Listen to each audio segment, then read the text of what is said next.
Hey y'all, back at it to Screaming Go. Just want to break down the playoffs and how everything's looking right there, and do a little pre-race for the Coke Zero 400.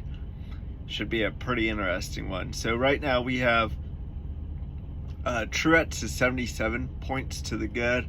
I don't see him falling out, even if he runs pretty well at Darlington, so he shouldn't really have a too big of an issue, even if he does get into a crash or something at Daytona. I know he doesn't run very well at Daytona, but he should do pretty well. Then you have Ty Gibbs. He's 39 points to the good. He also runs halfway decent at Daytona. I think he's just gonna kind of consistently, as long as he doesn't lose another motor Darlington and get into a crash at Daytona, I think he should be fine. But now we're getting down to the nitty gritty here. You got Chris Buescher. He's 16 to the good.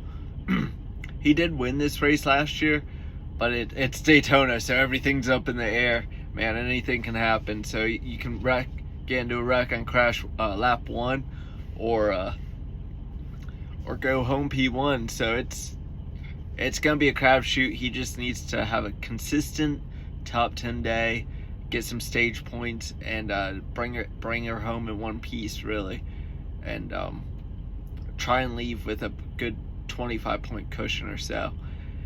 Then you have Ross Chastain. He is the watermelon man.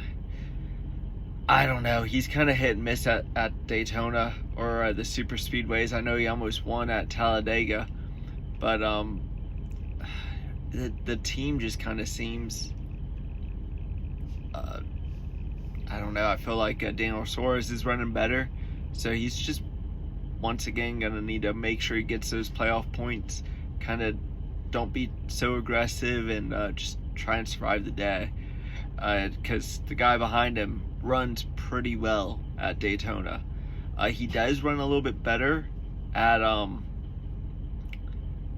the February race, but Bubba Wallace is only 1 point back, and he is better at the February race from what I was looking at.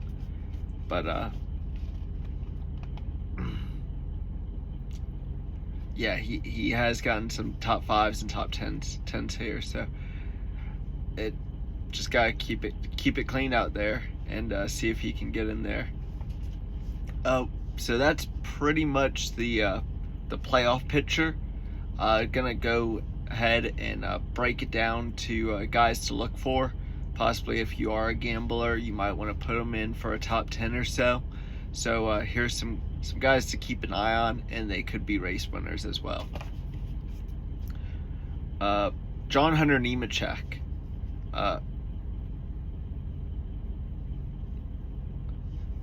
He finishes he has 5 starts between the duels and stuff, and his best finish is 7th, and I think his worst was 11th or something like that. So you don't really think about John Hunter Nemechek, especially the way that that organization over there is running, but he is definitely one to keep your eye out for, and so is his teammate too, Eric Jones. Eric is probably more of one to keep your eye out for at Darlington, but I wouldn't leave out Daytona because anything can happen. We spoke about Bubba Wallace.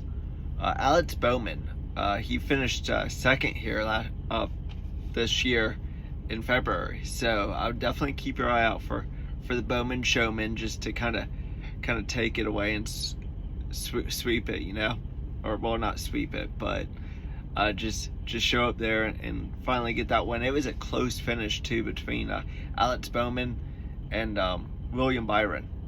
That was our first of many very close finishes, was to start off the season.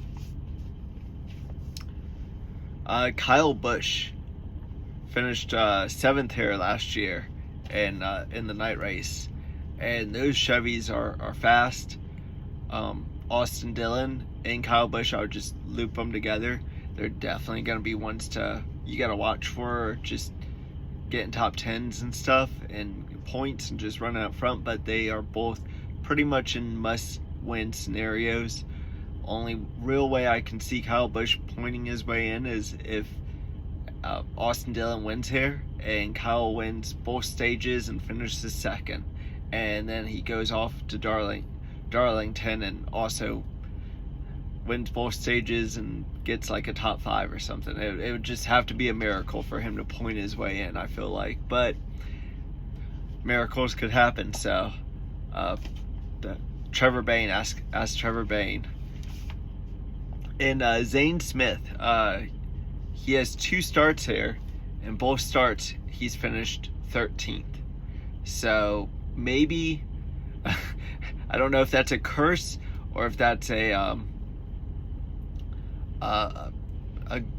maybe that might be his lucky number. I don't know, but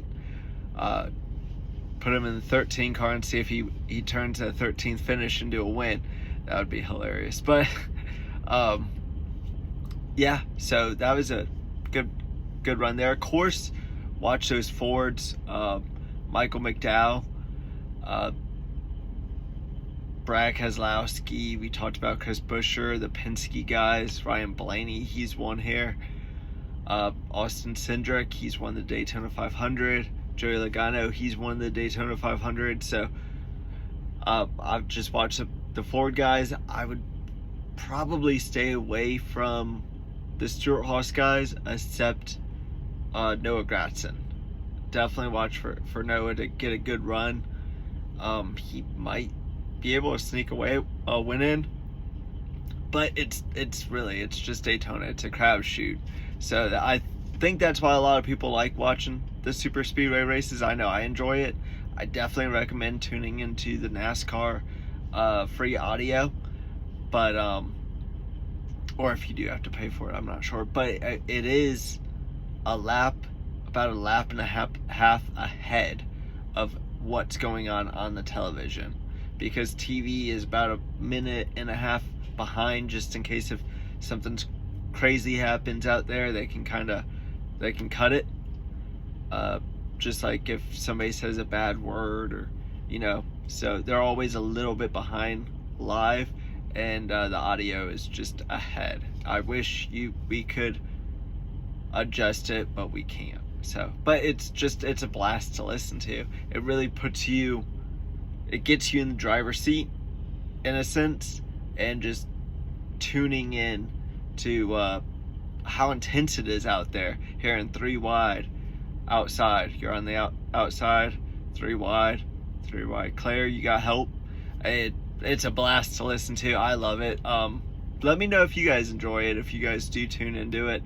It is slightly annoying that it's about a lap behind, lap and a half. You do figure out who wins the race early, but I find it just worth it.